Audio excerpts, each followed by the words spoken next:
और बात करते हैं हिंडनबर्ग की नई रिपोर्ट के बाद सेबी और उसकी प्रमुख माधवी बुच विपक्ष के निशाने पर है और इस पूरे मामले में लोकसभा में विपक्ष के नेता राहुल गांधी ने तीखा हमला बोला है। सेबी प्रमुख माधवी बुच पर हिंडनबर्ग की ओर से लगाए गए आरोपों पर राहुल गांधी ने सरकार को घेरा है।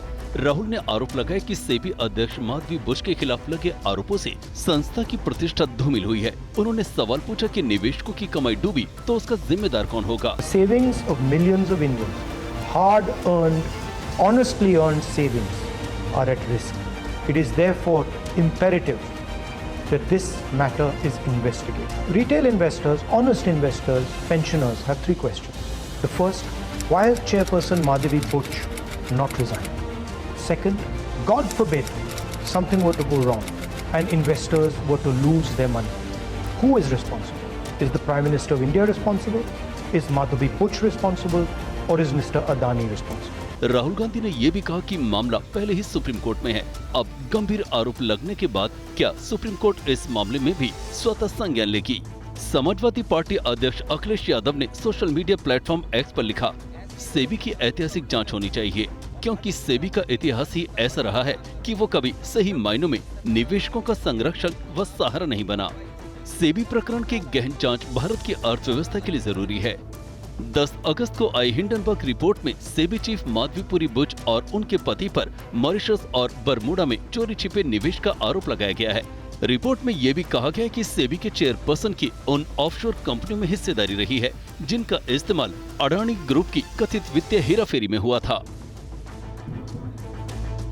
हिंडनबर्ग की रिपोर्ट और विपक्ष के आरोपों पर सेबी की चेयरपर्सन माधवी बुच और उनके पति धवल बुच की प्रतिक्रिया भी सामने आई है। उन्होंने हिंडनबर्ग के दावों को झूठा बताया है।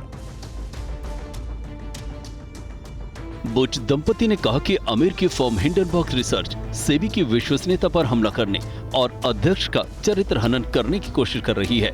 सेबी चेयरपर्सन माधवी बुच और उनके पति धवल बुच ने कहा, हिंडनबर्ग रिपोर्ट में जिस फंड का जिक्र किया गया है उसमें 2015 में निवेश किया गया था और ये माधवी के सेबी का अध्यक्ष बनने से 2 साल पहले का मामला है। बयान के मुताबिक माधवी ने IIM से और धवल बुच ने IIT से पढ़ाई की है और लंबे समय तक बड़ी कंपनियों में काम किया है। अपने काम के दौरान दोनों ने पैसे जोड़े और निवेश किया है। माधवीपुरी के मौजूदा पद को देखते हुए उनकी वित्तीय स्थिति का आकलन करना गलत है और दुर्भावना से प्रेरित है। वहीं बीजेपी ने भी विपक्ष की मंशा पर सवाल उठाए हैं। कांग्रेस और विपक्ष से यह साफ पूछना चाहता हूं कि विदेशी कंपनियों और विदेशी संस्थानों के साथ आपका कौन सा ये रिश्ता पुराना है कि भारत के आर्थिक जगत के हर संस्थान के ऊपर आपका लगता निशाना है। कांग्रेस का एक ही काम है, देश में अराजकता फैलाना, देश को विवादित मामलों में उलझाना